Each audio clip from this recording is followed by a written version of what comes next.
Bonjour à tous, bienvenue dans une nouvelle vidéo sur Five Nights at Freddy's. Donc déjà je tiens à m'excuser premièrement pour la qualité du micro qui est un petit peu exécrable, hein, voilà, comme d'habitude. J'ai pas encore commandé de micro, donc on verra bien ce que je prends. Mais aujourd'hui on est ici pour parler de Five Nights at Freddy's. Alors, Five Nights at Freddy's, donc de quoi je vais parler précisément? Je vais surtout parler de l'histoire des jeux et de pour moi la grosse déception que ça a été en fait, globalement, voilà. Sur la licence globale. Donc il faut savoir que moi je suis né en 2005, que Final Fantasy Freddy's 1 est sorti en 2014, et que moi à l'époque j'ai commencé à jouer au jeu quand le 3 venait de sortir. Donc peut-être bien, ça devait être en 2015, quelque chose comme ça. Final Fantasy Freddy's pour moi, c'est une licence qui a toujours beaucoup signifié en fait quand j'étais jeune, quand j'étais gamin, j'avais 9-10 ans, et c'est une licence que j'ai toujours adoré parce que c'est une licence qui faisait peur. Ouais, carrément, c'est une licence qui était terrifiante. Et à l'époque, en tout cas pour les enfants de 9-10 ans comme moi qui étaient impressionnables, c'était très. J'étais terrifié moi devant ce jeu. J'étais terrifié. Et du coup aujourd'hui, voilà, j'avais envie de parler un peu de l'histoire, tout ça. Donc je pense que la meilleure chose à faire pour parler de l'histoire, c'est de faire jeu par jeu, mais sur la première génération, déjà sur les 4 premiers, et essayer de comprendre ce que c'est comment Scott Cawthon, voilà, le créateur, a réussi à créer cette aura de mystère autour du jeu quand même, malgré tout, et de pourquoi le jeu faisait peur quand on avait 9-10 ans, quoi, et qu'aujourd'hui le jeu ressemble un peu à une blague, honnêtement.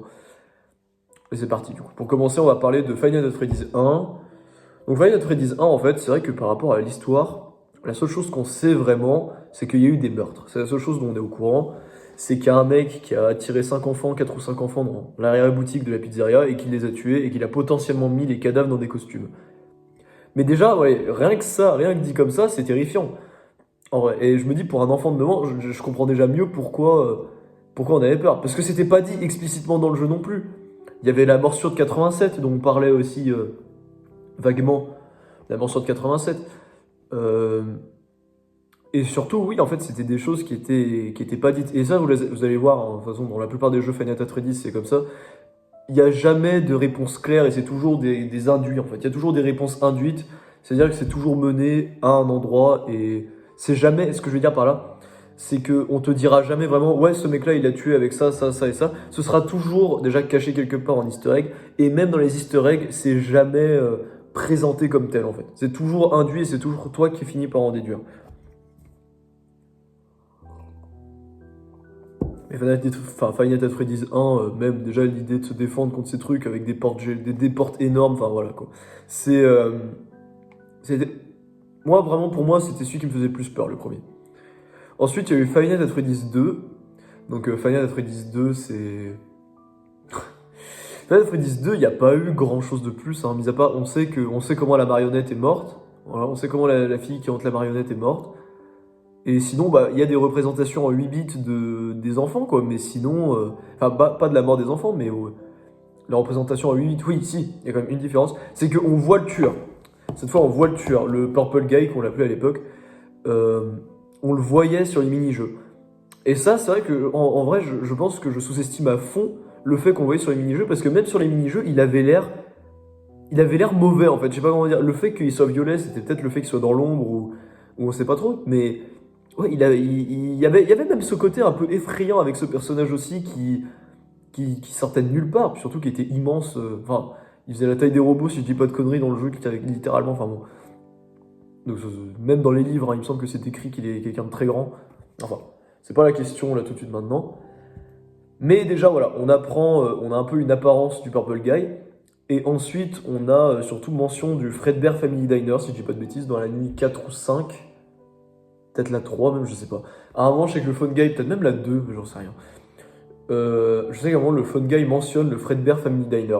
Voilà, c'est tout. Et pour un jeu, ce que je veux dire, c'est que ça, je trouve que c'est quelque chose de très malin. C'est-à-dire que pour un jeu, de parler d'un truc du Fredbear Family Diner, d'un truc que tu verras que dans 2 jeux après, en fait, quasiment un an après, parce que FNAF 4 est sorti en 2015, je trouve que ça, c'est très bien réfléchi quand même. Je trouve que c'est très bien joué de la part de Scott Cawthon d'avoir déjà placé le nom Fredbear Family Diner quand FNAF 2 était le dernier jeu sorti en fait.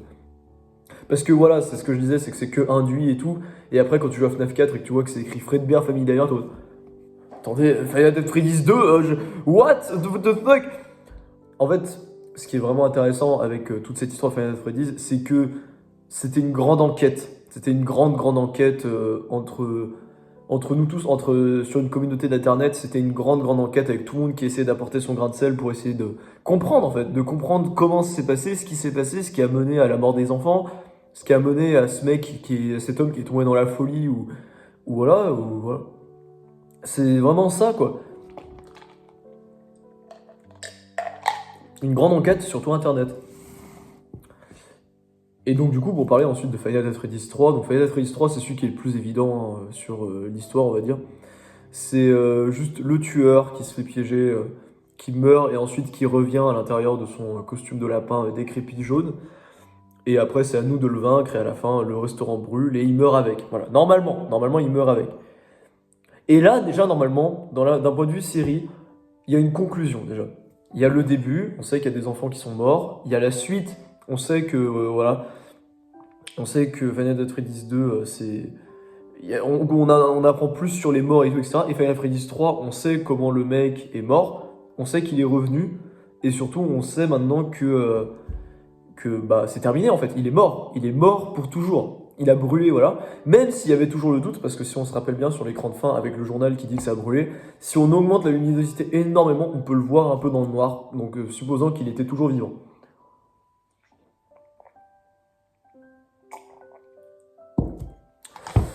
Ensuite, c'est là pour moi que les choses deviennent intéressantes. Parce que déjà, pour moi, il y aurait eu une première conclusion sur Final Fantasy Freddy's 3, et voilà.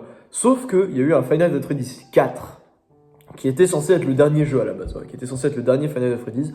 Final Fantasy Freddy's 4, qui a rien à voir avec les autres.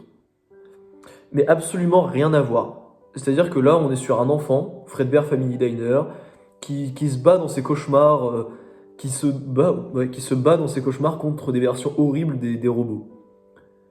Et c'est vrai que quand on regarde ça, moi je sais que c'était celui qui m'impressionnait le plus, FNAF 4, parce qu'il faisait peur, il était terrifiant. Et surtout le fait que c'était dans une chambre d'enfant. Et aussi que du coup, bah, comme tous les enfants, on a tous eu cette peur d'enfance, cette panique, voilà quoi. Moi quand j'étais petit, je faisais beaucoup de paralysie du sommeil, trucs comme ça, et ça m'a beaucoup rappelé ce genre de choses. Voilà. Mais Final Fantasy 4, ouais, là-dessus, il joue vraiment bien. Et surtout, l'histoire de ce pauvre gamin qui est terrifié par les animatroniques et qui finit par se faire tuer par l'un d'entre eux, elle est forte aussi, quoi. C'est vrai qu'elle est vraiment forte. Et là, c'était là un peu le problème avec la licence FNAF, c'est qu'on le met où dans l'histoire, ça? Où est-ce qu'on le met? On voit qu'il y a Fredbear, on voit qu'il y a Spring Bonnie, on sait que ça se passe avant FNAF 4, enfin, on sait que ça se passe avant FNAF 2, donc que ça doit se passer 5 ou 7, une dizaine d'années avant FNAF 2. Mais en fait, qu'est-ce qu'on en fait, quoi? On n'en sait rien. Et en fait, c'est ça le truc, c'est que de ce jeu-là, la différence avec tout ça, c'est que de ce jeu-là, on pouvait rien tirer. On savait que le Purple Guy était là parce qu'il apparaissait dans un easter egg. Euh, on savait que les autres animatroniques, dont Fredbear, donc Freddy, Bonnie, Chica, Foxy existaient parce qu'il y a les enfants avec les masques de Freddy, Bonnie, Chica, Foxy, et surtout c'est eux qui nous attaquent dans le jeu. Il y a tout ça. On savait tout ça. Mais en fait, dans la timeline, on pouvait rien y faire dans le sens où qu'est-ce qu'on en fait de tout ça? Qu'est-ce que ce jeu il apporte à la série, mis à part de l'information sur avant? Ce qui du coup est un peu, enfin, ce qui est pas bête, mais ça aurait été mieux qu'ils sortent avant les autres, ou alors ça apporte en complément de la série, quoi. Mais sur le coup, je me rappelle que moi à l'époque j'en discutais avec des gens sur Discord à 11 ans là, et on parlait de ça et on disait, mais en fait, ce qui n'a pas de sens, entre guillemets, là-dedans, c'est que qu'est-ce que ça apporte à la série? Et en fait, c'est là qu'on a compris une chose, c'est que ce qui a apporté à la série, c'était la Dream Theory. Donc voilà, pour ceux qui n'étaient pas au courant de la Dream Theory, c'était une théorie qui disait qu'en fait, tous les jeux Final Fantasy Freddy's, donc 1, 2, 3, ça se passait dans sa tête. Voilà, c'était dans ses cauchemars, c'était aussi dans ses cauchemars, et voilà. Et en fait, et honnêtement, pour moi, c'est sûr et certain que c'est ça. C'est sûr et certain qu'à partir de Final Fantasy Freddy's 4, il a décidé, Scott Cawthon, de faire juste. De faire Dream Theory en fait. Il a décidé de faire une Dream Theory et ça s'est juste terminé qu'il a pas eu les couilles de faire parce que les gens allaient détester. Mais en même temps, d'un côté, c'est normal. Parce que honnêtement, une Dream Theory sur le 1, 2, 3, 4, c'est une idée de merde. Voilà, faut dire la vérité aussi. Mais effectivement, il y avait tous les éléments pour nous faire penser que le gamin, il aurait pu tout inventer ça dans sa tête. Et je pense que c'était l'objectif de Five Nights at Freddy's 4 en fait. C'était que la conclusion, c'était que tout était dans la tête du gosse. Genre dire tout pouvait. En fait, c'est ça qui était fou, c'est que tout pouvait être expliqué dans la tête, quoi. Dans la tête du gamin. Les spring. Enfin, je veux dire, le problème des spring traps, des spring locks et tout. Le FNAF 1 avec les horloges et tout. Tout pouvait être expliqué. Et surtout, à la fin, le coffre avec lequel c'était écrit. Peut-être qu'il y a certaines choses qui vaut mieux ne jamais découvrir. Moi, je pense que la meilleure chose, les choses qu'il ne faut pas découvrir, en l'occurrence ici, dont ils font référence, c'est le fait qu'il y a eu. Le fait que c'était une dream theory. C'est que le mec, tout était un rêve, en fait. Parce que objectivement, c'est pas une idée folle. Et ça, tout ça, c'est colobo, c'est. Après tout ça, tout ce que je dis là, c'est pas non plus fondé sur rien du tout, parce que quand on regarde sur FNAF World, donc pour ceux qui ne connaissent pas le jeu, c'était un RPG, voilà. Je crois que t'as une fin secrète ou la vraie fin du jeu, je sais plus, où à un moment tu vois un mec tu vois un mec sur un bureau qui dit qu'il a créé Baby, qu'il a lancé une machine infernale et qu'il sait pas comment l'arrêter et qu'il veut pas décevoir les gens. Mais en fait, là, je crois qu'il me semble que c'est utilisé pour dire comme si c'était Henry dans le mini-jeu. Mais en fait, la vérité, c'est que c'est Scott Cawthon qui dit qu'il a créé une machine qui s'appelle Baby, référence à Sister Location. D'ailleurs, ça sera prouvé plus tard qu'en plus, c'était même pas Henry qui a construit Baby. Donc, c'était vraiment genre juste. Il y a vraiment tout pour prouver que c'était vraiment juste Scott Cawthon qui parlait à sa communauté pour dire qu'il avait peur de rater sa série, qu'il avait peur de décevoir les gens et qu'il pouvait pas arrêter la machine infernale parce que les gens en demanderaient toujours plus. Voilà, c'est encore le truc très profond de dire ah, mais les gens ils m'obligent à continuer parce qu'ils ont peur parce que je veux pas les décevoir et puis ils veulent continuer à avoir des jeux Five Nights at Freddy's puis surtout je peux pas arrêter de continuer à rouler sur le succès, je le vends à 7 € le jeu à chaque fois, je me fais des couilles en or, c'est un peu ça, c'est un peu ça. Il y a pour moi l'excuse de dire ah ouais mais la communauté FNAF elle en voulait plus, je veux pas je veux pas décevoir les gens, je peux l'entendre, ça y a pas de problème. Après dire oh les gens ils m'obligent à continuer à faire des jeux. Non mec en vrai, genre t'arrêtes quand tu veux de faire des jeux. À la limite que tu me dises le pognon, je veux dire la stabilité que l'argent la stabilité de l'argent en faisant ces jeux que ça m'apporte. Ok, à la limite c'est entendable, de toute façon je veux dire tout le monde a besoin d'argent pour vivre, voilà, il y a pas de voilà. Même s'il a dû se faire pas mal, hein, c'est sûr. Et honnêtement, c'est pas de l'argent volé.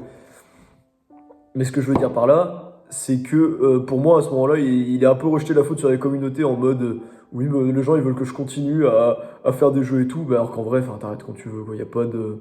Pour moi, il n'y a pas de question à se poser là-dessus. Tu arrêtes quand tu veux et si les gens ils sont pas contents, bah, ils seront pas contents. Et peut-être que pendant un moment, ils vont vraiment pas être contents sur toi sur les réseaux. Après, de là, est-ce qu'il y en a certains qui ont envie de te tuer? Non, je pense pas. Voilà quoi, donc bon.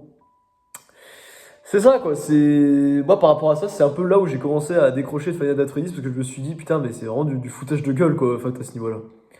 Et après, voilà, donc ça c'était les 4 premiers jeux, la quadrilogie dorée, j'ai envie de dire, où vraiment les jeux étaient super bien et tout. Et après, il y a eu Sister Location. Donc là, je vais pas me faire que des copains, hein, je sais.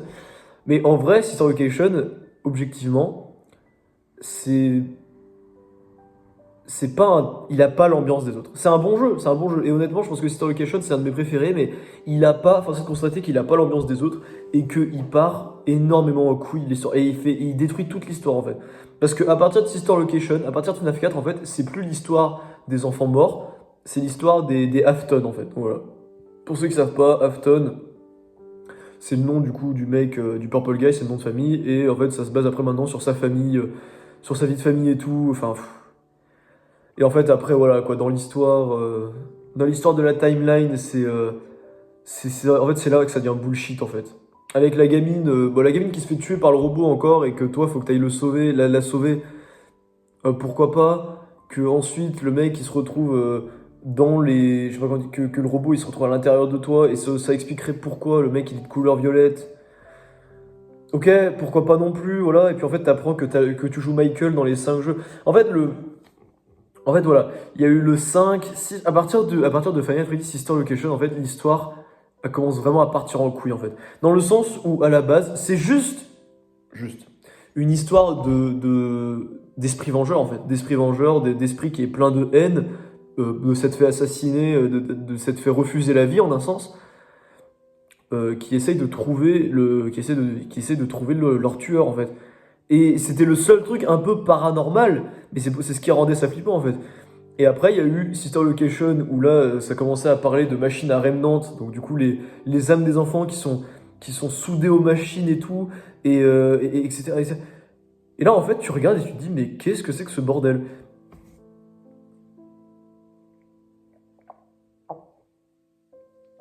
Je sais pas si vous avez lu les livres. Voilà. Honnêtement, je sais pas si vous avez lu les livres. Moi, j'en ai lu qu'un, c'était The Silver Eyes, et je l'ai même pas fini.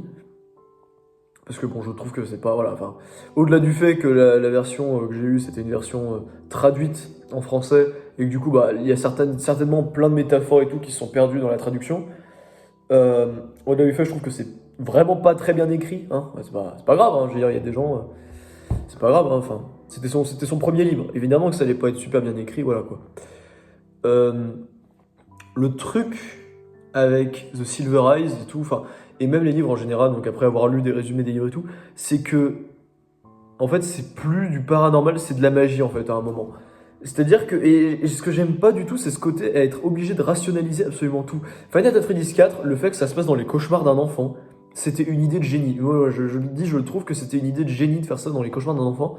Et après, tu lis les livres et tu te rends compte en fait que. Déjà, tu te rends compte que dans Sister Location, les pièces. Donc, déjà, oui, parce que Sister Location, ça se passe dans un bunker, enfin, c'est même plus un restaurant. Euh, les pièces, à un moment, tu as un plan de toutes les pièces du resto, et tu vois en fait qu'il y a aussi des pièces dans un autre endroit, mais ça représente les pièces dans Final Fantasy 4. Donc, du coup, c'est pas vraiment dans la tête de l'enfant, parce que les pièces, elles existent vraiment, alors que pourtant, dans les mini-jeux de Final Fantasy 4, sa chambre, elle ressemble pas du tout à ça. Enfin, en fait, ça n'a, sur le coup, t'es un peu en mode, attends, what the fuck?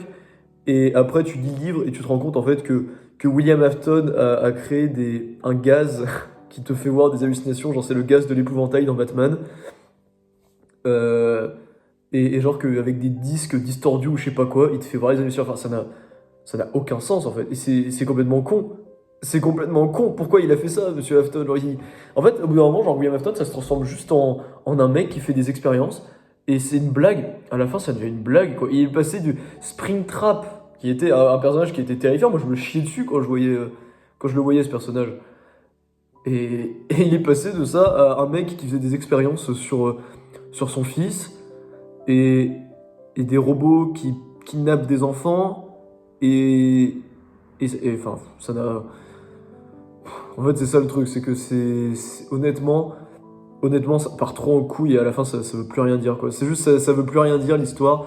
Quand vous regardez la timeline FNAF, ils disent que le William, s'il survit, c'est parce que il s'est piqué avec un truc rempli d'âmes d'enfants. Et puis si Michael il survit, c'est parce qu'il a aussi piqué Michael avec un truc plein d'enfants. Ou alors que c'était dans le scooper, il y avait des trucs plein d'enfants, c'était d'âmes d'enfants, et du coup c'est pour ça qu'il a survécu. Enfin, mais en vrai, moi c'est ce qui me casse les couilles, c'est comment ça?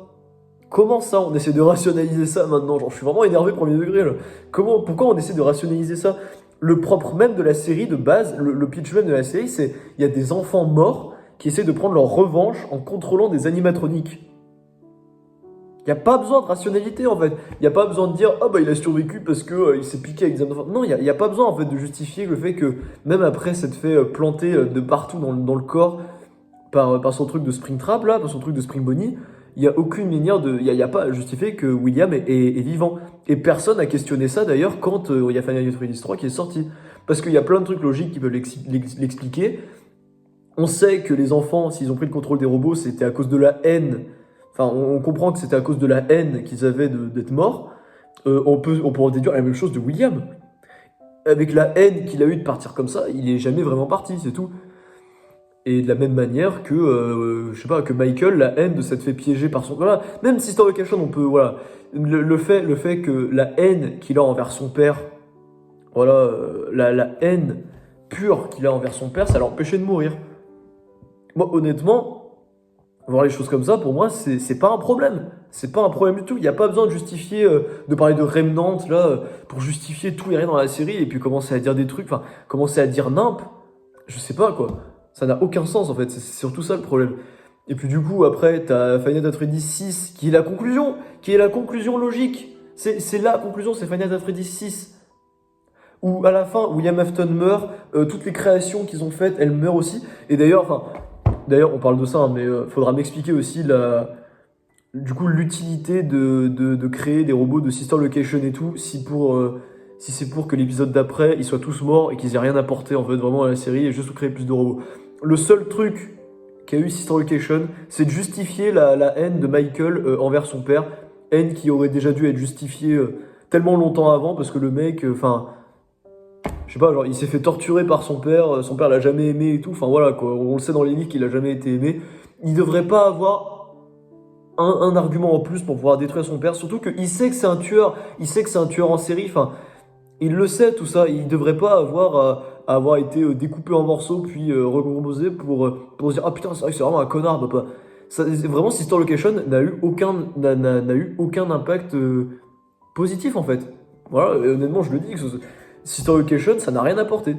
Ça a apporté du débarras, ça a apporté que de la merde en fait. Voilà. Même si le jeu est bien, hein, je répète le jeu est vraiment bien, j'ai beaucoup de plaisir à jouer. Mais malheureusement le jeu en fait ne fait que compliquer les choses pour rien.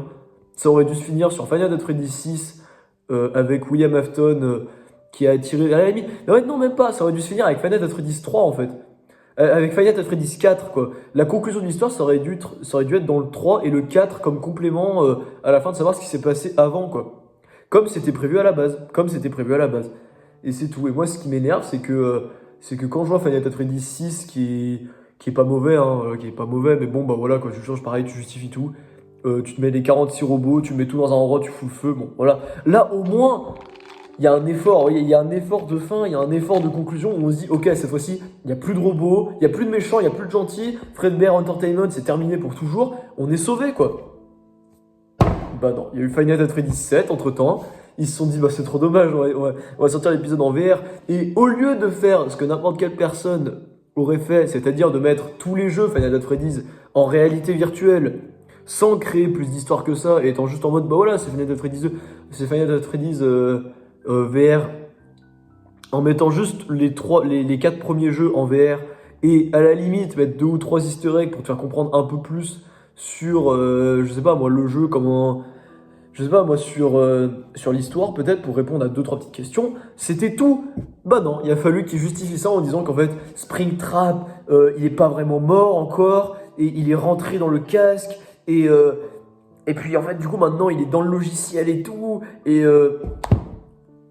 avec ta gueule, en fait, mais avec ta gueule, d'où il rentre dans un casque, c'est quoi? C'est les Remnant encore, là? C'est cette merde, ça peut tout faire, en fait. Genre maintenant, bientôt, il va se transformer en Emmanuel Macron, en fait, Springtrap. Enfin, je sais pas. Le...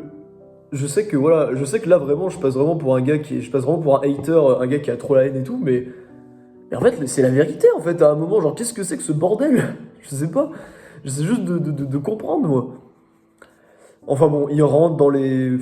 Voilà, et puis après, il y a Security Breach. Et puis dans Security Breach, t'apprends en fait qu'il est rentré dans le cerveau d'une dame. Enfin, ça n'a aucun sens, en fait, ça n'a aucun sens. Il rentre dans le cerveau de quelqu'un, cette personne le recrée, et il ressort, et quand il ressort, il se fait niquer direct. Genre, il se fait buter genre 10 minutes après qu'ils sont revenus à la vie, en fait. Donc tout ça pour rien, en plus, quoi. Parce qu'après, on comprend qu'il est vraiment mort. Et après, t'as Final Fantasy Freddy's, je sais pas, Ruin, là, le DLC sur Security Breach, où c'est plus du tout lui le méchant, et voilà. Mais ça n'a. Enfin. En fait, je sais plus, ouais, mais vraiment, c'est d'une tristesse. Ce personnage est d'une tristesse. C'est vraiment la descente aux enfers, et voilà. Et cette série même, c'est une tristesse de voir la descente aux enfers dans laquelle c'est parti. Putain. Et ouais, moi, je crois que c'est ça, c'est ce qui me gave le plus dans ce jeu-là, quoi. C'est dans ces jeux-là, c'est qu'ils auraient dû s'arrêter à Final Fantasy Freddy's 4. Comme c'était prévu à la base, ils auraient dû mettre un stop à Final Fantasy 4, qui était un complément où il y avait encore cette ambiance mystérieuse et tout de la série. Et juste bah, à partir de Sister Location et à partir des livres, surtout, je trouve, c'est vraiment à partir des livres où c'est devenu une vaste blague en fait. Où la série est devenue une vaste blague, l'histoire c'était même pris au sérieux par personne. Enfin, non, vraiment, honnêtement, c'est pas. Honnêtement, voilà, quoi, c'est vraiment triste pour la série, c'est vraiment quelque chose de pas fou du tout, donc bon.